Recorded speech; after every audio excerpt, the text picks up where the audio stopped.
The Curse of Chicken Lee. Something is still wrong. Los Molinos was supposed to go back to normal. The fire at Bar 99 was ruled an accident. Nobody wanted to talk about the tunnel under Lee's barn, or the chickens, or what we saw down there. So, we didn't. A few people left town, quietly, without goodbyes. The rest stayed, pretended everything was fine. But it wasn't. Not for us. Not for me. It's been 4 weeks since that night, and I still haven't slept through the night once. Not really. I dream about feathers soaked in rot, about black eggs hatching things that whisper my name, about Lee's face in the tunnel, smiling through the smoke, his mouth full of worms. I don't tell my parents. I don't tell anyone. But I know I'm not the only one. David stopped showing up to basketball practice. Charles got sent home from school for throwing a chair at a teacher. Adam's been walking around like he's in a trance. John won't answer his phone, and when he does, all I hear is static. Something is wrong with us. Something is wrong with this town. And deep down, we know what it is. It started small, a scratching sound on the roof. Then it moved under the house, something tapping at the floorboards beneath my bed. I told myself it was a rat, a squirrel, a pipe expanding in the cold. Then I heard it outside my window. Breathing. Slow. Wet. Close. When I finally worked up the nerve to look, there was nothing there. Just the fog. Thick as soup, curling like fingers against the glass. But the smell... God. Burnt feathers. Diesel. Something else. Something sharp and metallic, like the stink of a dead battery left out in the sun. And the next morning, there was a single chicken on our roof. Not moving. Just watching. Its head twisted completely backward. It's not just happening to me. Yesterday, David said his dog disappeared. There was a hole under the fence, perfectly round. No scratch marks, no dirt pile. Just a smooth, black hole in the earth. He said the smell was back. Said he could hear clucking when he turned the lights off. I believe him, because now the chickens are everywhere again. But they don't move. They perch on fences, on stop signs, on porch railings. They stare. Their bodies twitch in slow, impossible ways. Heads tilt a little too far. Beaks hang open just enough to make you uncomfortable. They never blink. We met behind Adam's house like we used to. The tracks run behind his backyard and down toward the walnut groves. That was always our spot. But even that didn't feel safe anymore. Adam was pale. His lips were cracked. John had circles under his eyes so dark they looked bruised. Charles kept looking over his shoulder. Nobody wanted to say it first, so I did. I think he's still out there. Nobody argued. That's when David told us what he saw. 2 men, dressed in old military jackets, one chewing, one smoking, watching the orchard behind Lee's house. They had maps, some kind of metal box with antennas. One of them wrote something down, then pointed toward the barn. They left in a beat-up Suburban with mud-caked tires. We didn't say much after that, but we all thought the same thing. Government agents, X-Files. Whatever they were here for Lee, and we needed to know why. We decided to follow them, the 2 men, the ones with the Suburban. It wasn't much of a plan, just wait near the orchard, stay out of sight, and see where they went. It felt like something out of a spy movie. Except it wasn't exciting. It was terrifying. They always showed up around dusk. Same time. Same place.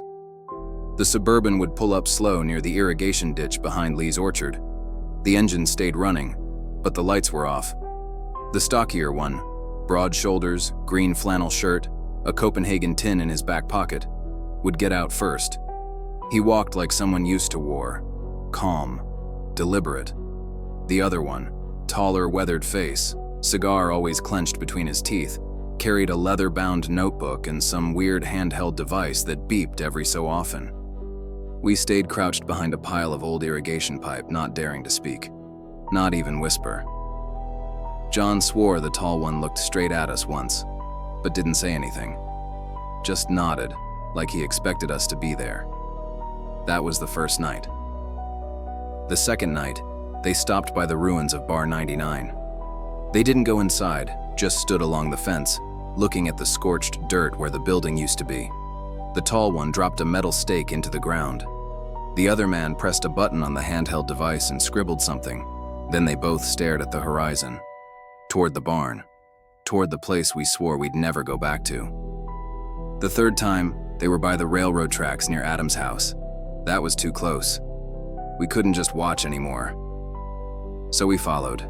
Not smart, not safe, but none of us wanted to admit how bad it was getting. Charles said he saw a chicken inside his room the night before. Said it didn't move, just stood in the corner. When he turned the light on, it was gone. But the claw marks on the carpet were real. We trailed the Suburban on our bikes, down Highway 99, past the gas station, past the burnt-down skeleton of Bar 99. We stayed back just far enough to not be seen, or so we thought. They pulled over on Merrick Road, right by the orchard gate. We ducked behind a mailbox, trying to stay low, but it was too late. A gravelly voice cut through the silence. "You boys done following us yet?" We froze. He was standing beside the Suburban, arms crossed. That old-school green flannel stretched across his chest, a dip tin in one hand. The other man leaned against the hood, cigar glowing in the dark like a little red eye. "You're not subtle," he said, smirking. "We noticed you 3 nights ago." Nobody said a word. The silence stretched. Then Jim, he introduced himself first, pointed at us with his cigar. "All right, let's make this easy. You got questions, we got time, so talk." I was too stunned to say anything. We all were. But Adam stepped forward. His voice cracked a little. "Are you with the government? Like X-Files?" The one called Jim laughed. Not mocking, more like he genuinely enjoyed that. The stockier one, Butch, just gave a small nod.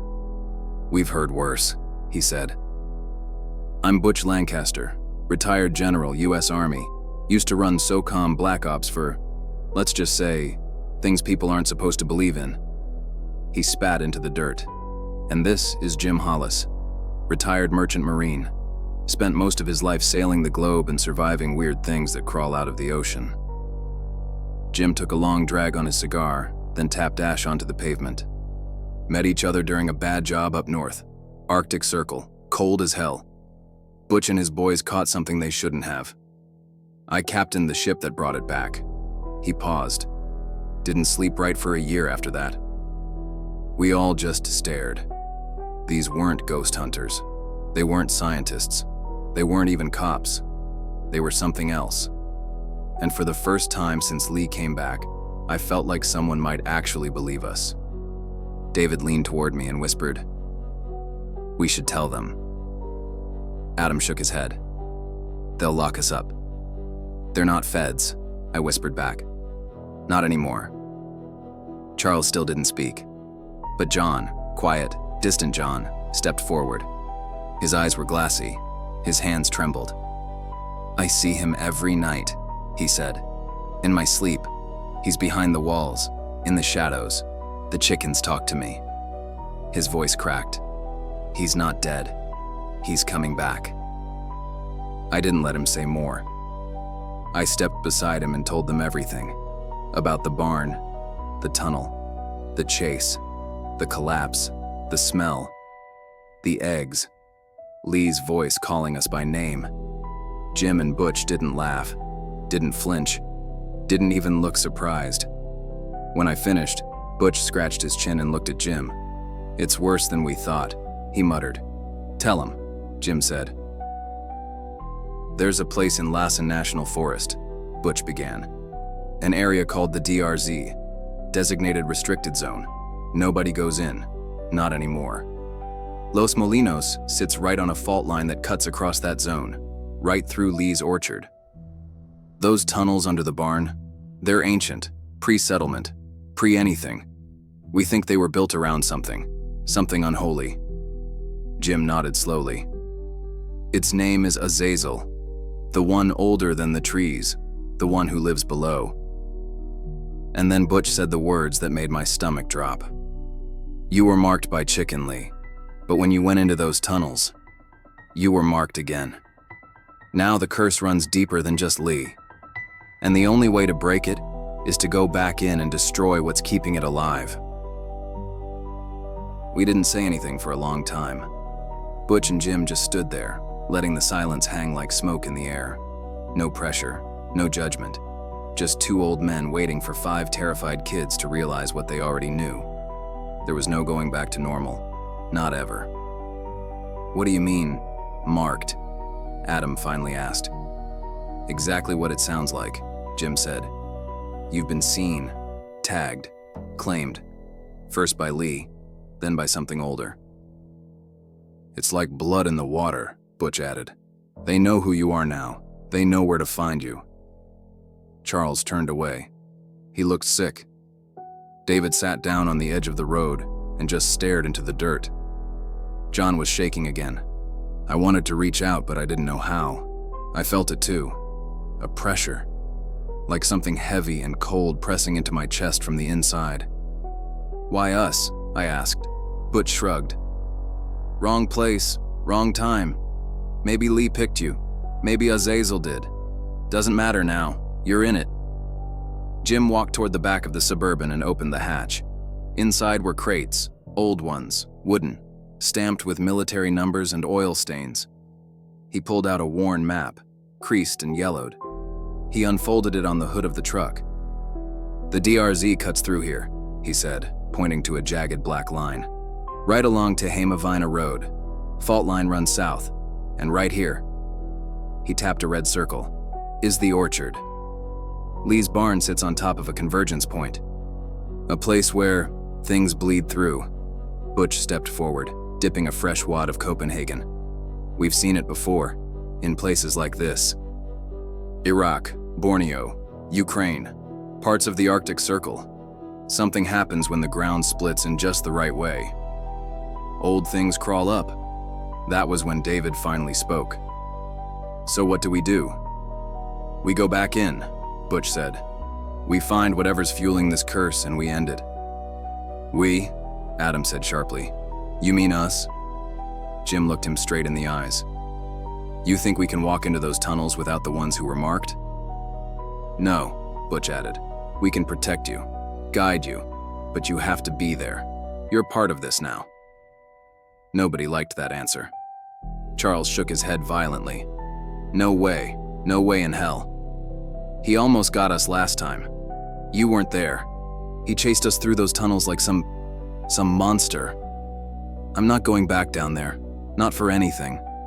John didn't argue. He just whispered something I almost didn't hear. He's already here. We all turned to look at him. He's in the fog, John said. I saw him last night. His face was in my window. The chickens watch me when I sleep. He knows we're talking about him. He wants us to come back. The wind picked up. A chicken on the fence post across the street tilted its head. Not toward us, but toward the orchard, like it was listening or waiting. So what is it? I asked. What are we supposed to destroy? Butch and Jim looked at each other. For the first time, they hesitated. We don't know yet, Jim said. Not exactly. But it'll be old, wrong. You'll know it when you see it. That didn't help. But it didn't matter. Because something deep inside me already knew. We were going back into those tunnels. It wasn't a choice. It was a sentence. That night I couldn't sleep. Not because of the dreams, but because of the sounds, the scratching, the breathing, the smell. And when I finally worked up the nerve to peek through the blinds, there was a chicken on the windowsill, still, silent, its head slowly rotating until it faced me upside down. And in the distance, through the fog beyond the walnut trees, I saw the faint glow of an old lantern swinging side to side, heading back toward the barn. We stopped talking about it for a few days, but that didn't stop it from getting worse. The town had a feeling now, like it was holding its breath. Dogs refused to go outside. Streetlights flickered for no reason.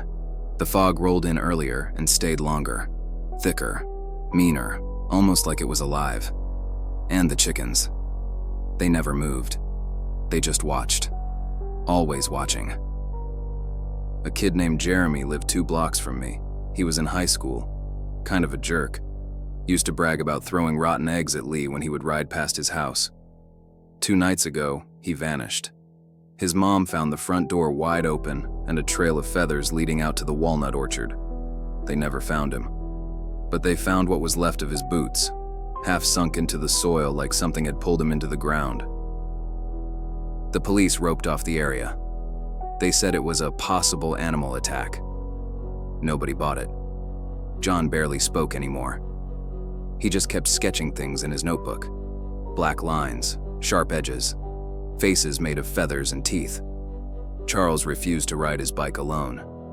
David started wearing a crucifix necklace his grandma gave him when he was a baby.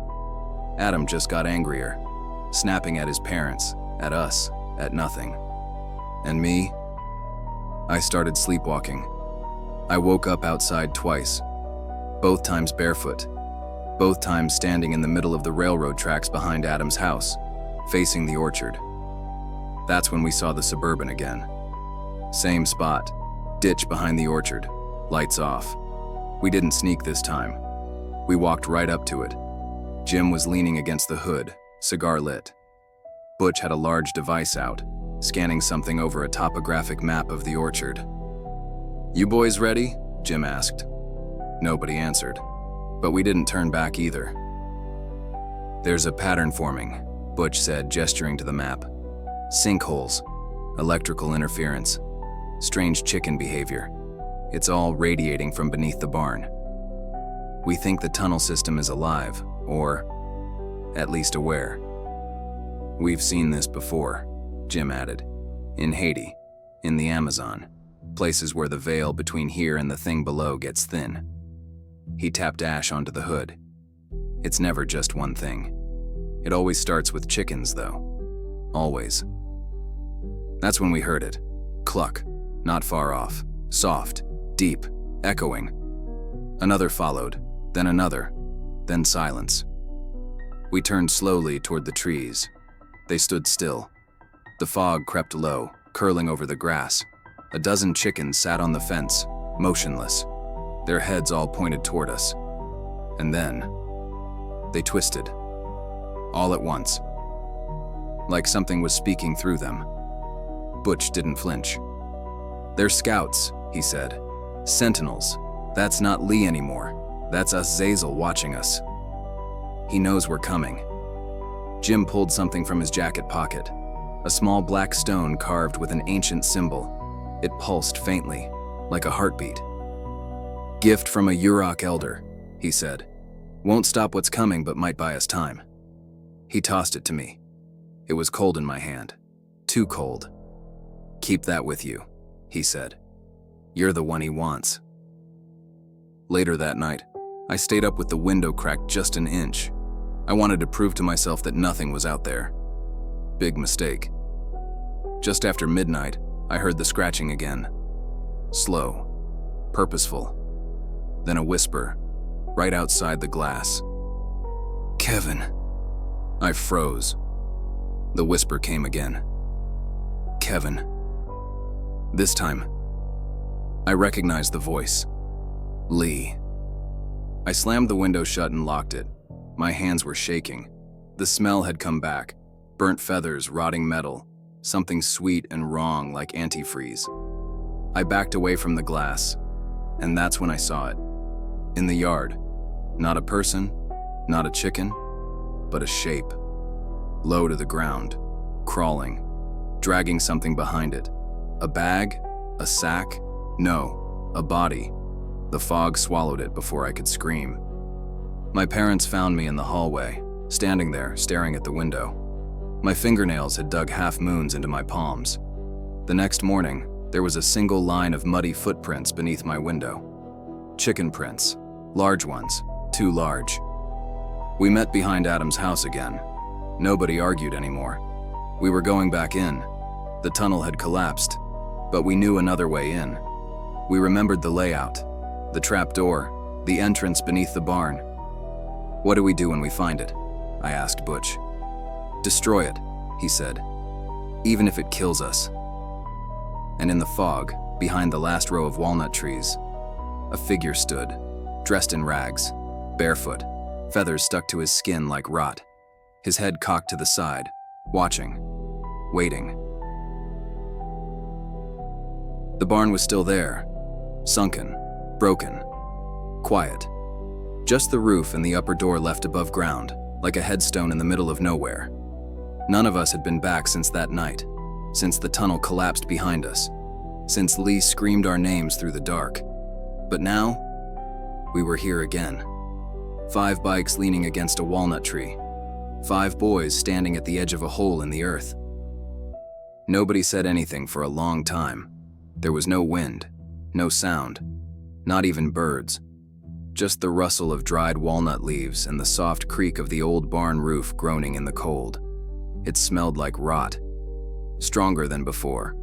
Feathers, fuel, mold, wet iron, and beneath it all, something else. Like the smell of the earth after a grave has been dug. Butch and Jim stood behind us watching quietly. Butch carried a black duffel bag and a rifle. Jim had a flashlight in one hand and a short-barreled shotgun in the other. Neither looked nervous, just ready. "Trap door should still be there," I said. "Up top." "That's our way in," Butch confirmed. He handed me a small tactical radio. "One for you, one for me. We split up once we're inside. You call if you see anything strange." "Everything down there is strange," Adam muttered. "Then call often," Jim replied, puffing on a fresh cigar. We all shuffled in through the upper door one at a time. It groaned under our weight, but held. The upper door was still broken from the last time, splintered where David had pried the latch open. Inside, the dust was thicker now. The floorboards slanted inward like the whole building was being sucked down from the center. A dead chicken lay in the corner, picked clean to the bone, except the eyes were still in its skull, watching. The trapdoor was shut, but the latch David had broken last time was gone. The broken hinges had been reattached. I reached for the handle. It was warm. I pulled. The trapdoor opened with a long, low creak that sounded like a scream. The air that rushed out was wet and hot, like the breath of something alive waiting just below. My stomach turned. John leaned against the wall and gagged. Charles turned and whispered, "This is a bad idea." "It's the only idea," I said. The old wooden ladder was broken. We rigged a rope ladder to the opening and started to descend into the darkness. Jim went first, then Butch, then us. One by one, down into the dark. The tunnel had changed. It was wider now, wetter. The walls shimmered with a slick, black film that pulsed when we passed. The dirt squelched beneath our feet like wet meat. There were symbols carved into the walls that hadn't been there before, scratched deep with claws or bone. Some of them moved when you looked away. Others whispered when you got too close. John stopped walking. "Do you hear that?" We all froze. It was faint, but real. A sound like chickens clucking and crying at the same time. Then, just for a second, a voice. Low, hollow, close. "You came back and you brought friends. Now you all belong to me." A flashlight flickered. Something skittered across the tunnel floor. Too fast to see, but big enough to leave drag marks in the dirt. Jim raised his shotgun. "Keep moving," Butch ordered. "No running, no turning back." We walked for what felt like an hour, deeper and deeper. The walls closed in. The air got thicker. The tunnel bent in unnatural angles, like it wasn't dug but grown. We passed a mound of feathers piled high like a nest. Something was breathing inside it. We didn't stop. We turned another corner, and the tunnel suddenly opened into a vast underground chamber. The space was massive, almost too big. The beam from my flashlight barely touched the far wall. Feathers drifted from above like snow. Bones cracked under our boots. There was a smell here that was worse than anything we'd passed. Something wet, old, hungry. "Hold position," Butch said, scanning the edges with his rifle light.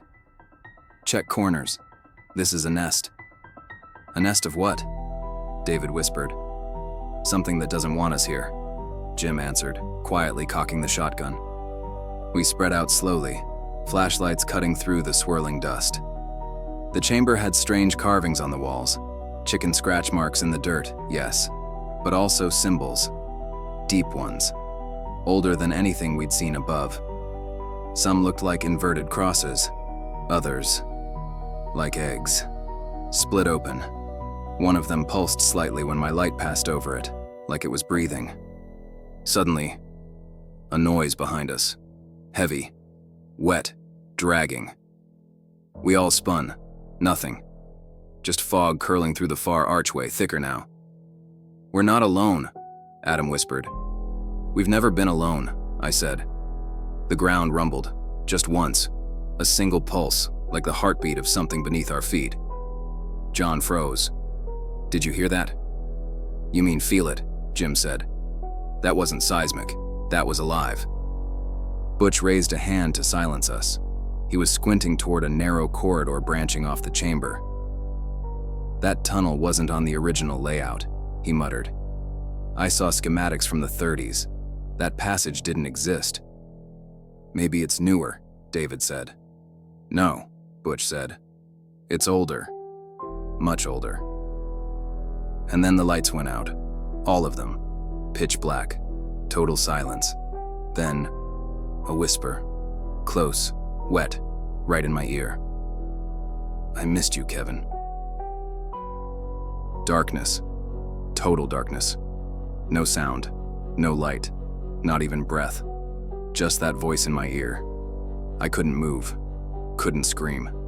I felt feathers brush my face, wet and sticky. The smell hit me next. Raw chicken flesh, mold, rusted metal, and something like sour milk and blood. Then something touched my hand. Not a person, not a chicken. Cold, slick, sharp. I pulled away and finally screamed. My flashlight flickered. Then all the lights came back all at once. I turned in every direction. "John?" I yelled. "Charles?" No answer. "John! Charles!" The spiral tunnel echoed my voice back at me, but it was empty. Jim spun around, shotgun raised. "Where'd they go?" "They were just here," Adam shouted. "They were right behind me." "They're gone," David said, backing toward the wall. "The tunnel took them." Butch swept his light across the walls. The feathers embedded in the dirt were fluttering, moving with no wind. Then, a shape, across the chamber. Bent, twitching, dragging something. One arm longer than the other. Head too low. Legs stiff like old metal. He stepped into the light. Chicken Lee. But it wasn't the man we once knew. Not anymore.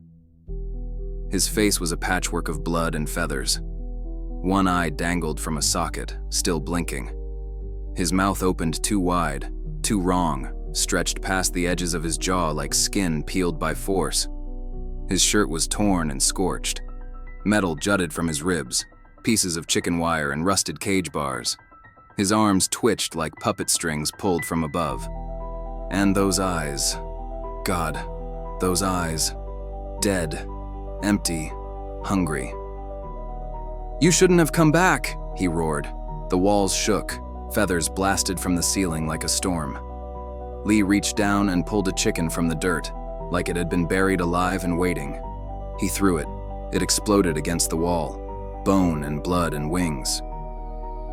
Then he laughed, a wet, crackling sound full of static and hate.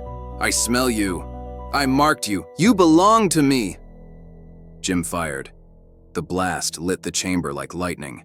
Lee vanished into the dark. No blood, no scream, just gone. "We need to pull back," Jim said. "Too many unknowns." "No, that new tunnel. We follow it." Butch yelled as he was scanning the large chamber with his rifle. Jim looked at him. You sure? I need to see where it leads, Butch said. Alone. Split up? I asked. Seriously? We're wasting time. You three stay with Jim. Follow the right fork. I'll take the new one and mark my path. We regroup on the other side. He didn't wait for permission. Butch disappeared into the shadowed tunnel without another word, his rifle light bouncing once, twice. Gone. He'll be fine, Jim muttered. We have to go after John and Charles, I yelled. No time, Jim snapped. We stay together, we move fast. The tether's alive. If it finishes its pulse cycle, it might anchor him permanently. You saying we lose the window? David asked. I'm saying we kill it now or we never leave this place, Jim replied. The lights flickered again. The tunnel behind us groaned. We had no choice. We ran. The tunnel changed behind us. Every step we took twisted the space around us. Walls breathing, shifting, folding. We passed doorways that hadn't been there before. One opened onto a staircase leading down into black water. Another showed a mirror image of the barn interior, but the reflection inside was still, even though we moved. He's warping the space, Jim said, twisting reality. This whole place is a trap. We reached a split, 3 paths. One to the left, dripping with green liquid. One to the right, lined with chicken bones. One straight ahead, dead silent. The radio on my hip crackled. Butch's voice came through, low and broken. Kevin, if you can hear me, don't go straight. It's not a tunnel, it's a mouth. I grabbed Adam's arm and turned hard right. This way. We ran through the bone tunnel, flashlights bouncing, breath ragged. I turned just long enough to see something crawling out of the tunnel behind us. Something wearing a child's tricycle as a crown. We ducked into a side passage. It opened into a narrow chamber. John's sketchbook was lying on the ground. I grabbed it. Inside was a fresh page, drawn in black charcoal, a stick figure with X's for eyes, and 5 chickens standing in a row, all pointing toward the tether. He's showing us the way, I said, voice shaking. Or he's warning us, Adam muttered. Doesn't matter, Jim said. We go. Behind us, something screamed like a dying rooster being dragged through broken glass, and one by one, the flashlights started to die. Not like batteries fading, like something took them. Jim's flashlight sparked and popped. David's headlamp flickered once and went dark. Only mine stayed on, barely. The beam sputtered, narrow and weak, barely cutting through the thick, pulsing air. The tunnel was changing again. It wasn't dirt anymore. It was skin. Warm, damp, veined. We walked on something that throbbed beneath our feet, squishy, spongy, red and black. It wasn't a tunnel anymore. It was a throat. Where the hell are we? Adam whispered. Inside something, Jim said, or beneath it. We're not in Los Molinos anymore. Butch had gotten separated in the split. His voice crackled through my radio now and then, fragmented, echoing. Avoid the veined corridor. Don't trust the shadows. I found something. Then nothing. We pressed forward. The walls closed in. Chickens lined the passage on both sides, silent, unmoving, like taxidermy nightmares. Except their heads still turned when we passed, always watching.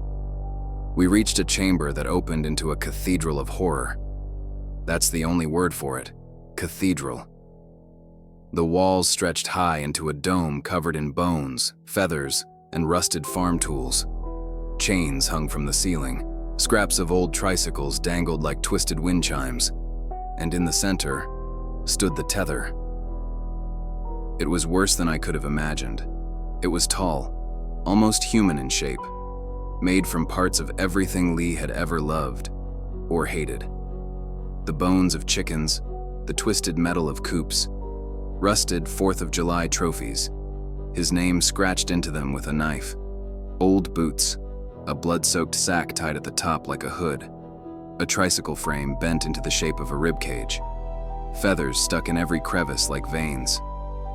But what made it breathe was what pulsed at its center. An egg, massive, black, veined with red light. It pulsed with every second. Thump, thump, thump. "That's it," Jim said, stepping forward. "That's the tether.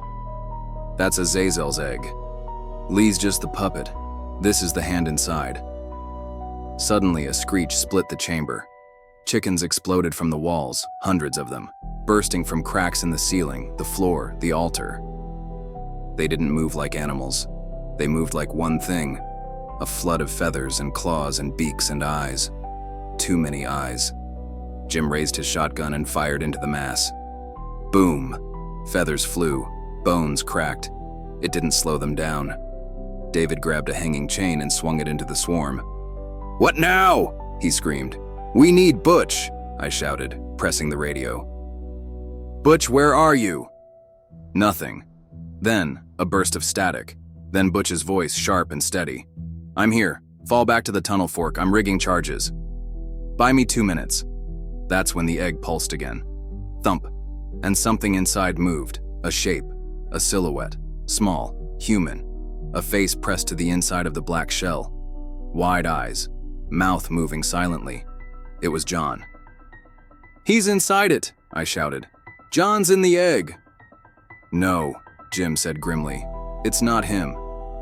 It's what's left of him. It's bait." The chickens swarmed again. Jim pulled me back. "We don't kill Lee to end this," he said. "We destroy that thing.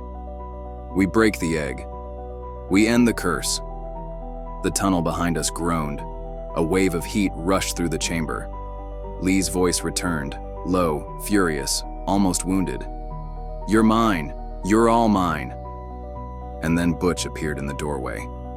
Dust-covered, bleeding, holding a detonator in one hand and a plastic jug of fuel in the other. "Move!" We ran, past the altar, past the tether. Chickens swarmed behind us like a tornado of claws and hate. We ducked into a side passage just as Butch stepped into the chamber and lit the egg on fire.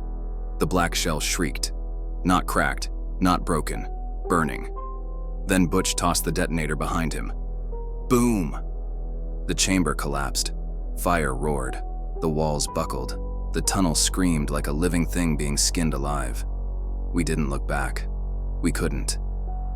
John's voice echoed through the burning tunnel. "He's not gone. He's just deeper." The explosion should have killed everything, but it didn't. It woke something. The floor beneath our feet rolled like the deck of a ship. The walls convulsed. The screaming wasn't just in the air, it was in the stone, in the soil, in our heads. The tunnel was alive now, and it was angry. "Run!" Butch shouted, grabbing David by the collar and yanking him forward. The passage behind us collapsed in a spray of feathers, dirt, and fire. We didn't look back. We couldn't. The whole world was falling. The tunnels twisted as we ran. Hallways we came through seconds earlier were gone, sealed behind walls of pulsing, breathing dirt. The air shimmered with heat. Chickens screeched from the darkness, their beaks snapping inches from our legs as they dove from above. Every surface squirmed with worms and feathers. "This way," Jim roared, pushing through a narrow gap in the stone.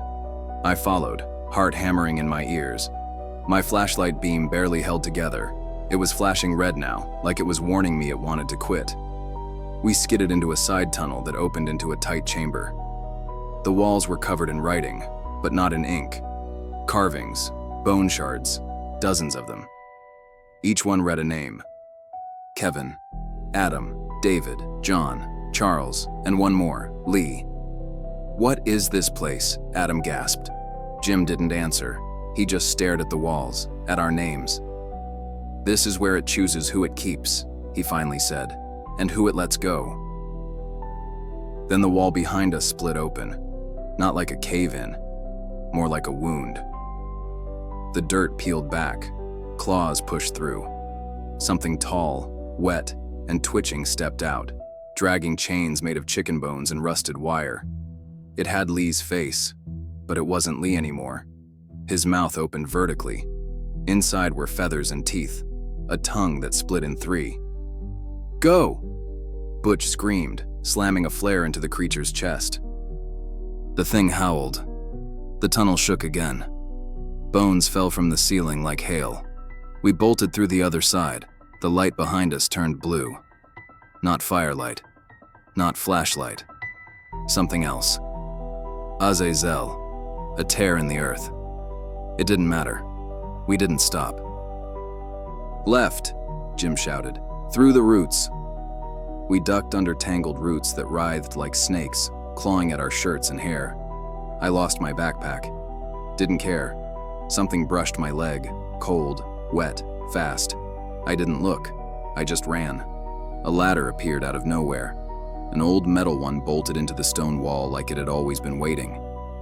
Butch didn't hesitate. He went first, climbing like a man half his age. Then Jim, then David, then Adam. I was last. As I climbed, I heard the tunnel scream again. A different voice this time. Childlike. It was Charles. "Kevin, don't leave me." I froze, just for a second. Then something grabbed my ankle.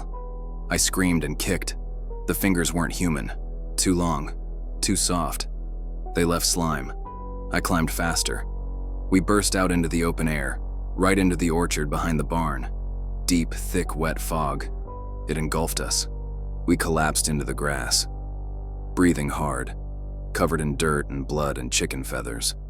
The barn behind us sagged deeper into the ground. Smoke rose from between the boards like steam from a dying animal. But it didn't collapse. It didn't burn. It just sat there, waiting. Butch rolled onto his back, face streaked with blood and sweat. "It's not over," he muttered. Jim lit a cigar with shaking hands. "It never is." I sat up and looked around. No John, no Charles, no sound, but I felt them. Still in there. Somewhere. Not dead, just changed. And in the distance, near the tree line at the edge of the orchard, I saw something. A single chicken, perched on a fence post. Still. Silent. Watching. Then it opened its beak and laughed. We didn't speak for a long time. Not after we climbed out of that hole. Not after the tunnel sealed behind us like a living thing swallowing its secrets. We just stood there, me, Adam, David, Jim, and Butch, covered in soot, blood, and dirt, staring at what was left of Lee's barn. The sun was just starting to rise, but the fog hadn't moved. It curled low across the orchard floor, swirling through the trees like it didn't want to leave either. Only the roof and part of one upper wall were still above ground. Everything else had sunken further, like the earth had opened just long enough to take back what it had loaned out. There were chickens in the distance, a dozen of them, standing on the fence, still as statues, watching us. Their heads tilted in different directions like broken clock hands. Jim cracked a fresh cigar, lit it slow. Butch walked a wide circle around the barn. Then, without saying a word, he pulled 2 cans of diesel from the Suburban and started pouring. Nobody stopped him. We just watched. Watched as the fuel soaked the collapsed roofline and spilled down into the hole that used to be the trapdoor. Watched as Jim flicked his lighter, held it over the gas-soaked burlap, and let it fall. The flame caught fast, blue at first, then orange and roaring. The fire climbed the last remaining pieces of the barn like it had been waiting for this moment. Wood cracked, nails popped, smoke belched upward like a final breath. We stood behind it. Not afraid, not brave, just done. Butch folded his arms and stared into the flames. "It'll settle down now," he said, like he was talking about a storm that had passed. "For a while anyway," Jim added. "Could be days, could be months. But it always comes back." They didn't offer a ride. They just popped the hatch on the Suburban and loaded in our bikes. All 5 of them, even John's, even Charles's. We rode back into town in silence. None of us spoke. We didn't cry, didn't smile. Just leaned back and watched the fog peel away behind us like dead skin. Jim dropped us off at Adam's house, told us to get rest, told us to keep quiet, told us they'd be around. Then they drove off, taillights swallowed by the morning haze. We didn't talk much inside. David fell asleep on the couch holding the bat. Adam sat at the kitchen table, staring into nothing. And me? I walked home once the fog started to lift. The town looked normal, but I knew better. That night, I slept hard, body sore, mind spinning. But for once, the nightmares didn't come right away. It almost felt over. Until I woke up. Cold. Still. The air in my room was wrong, like it had been opened to something else. My window was fogged over from the inside, and something had scratched through it. 4 words, written in a single finger swipe. 3 more to go. I didn't scream, didn't run. I just sat there, breathing in the smell of feathers and ash. And I knew. Lee wasn't gone. He was just waiting.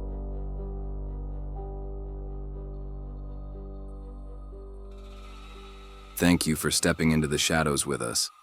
If you enjoyed this tale, subscribe to Sinister Phantom Tales and make sure to like and share this story with your bravest friends. New hauntings emerge every Monday, Wednesday, and Friday, so stay close. The next tale may be darker than the last. Every story you hear is original, born from the blood-soaked soil of Tehama County, the cursed woods of Lassen National Forest, and the ancient secrets beneath Mount Shasta. These are not just stories. These are sinister phantom tales.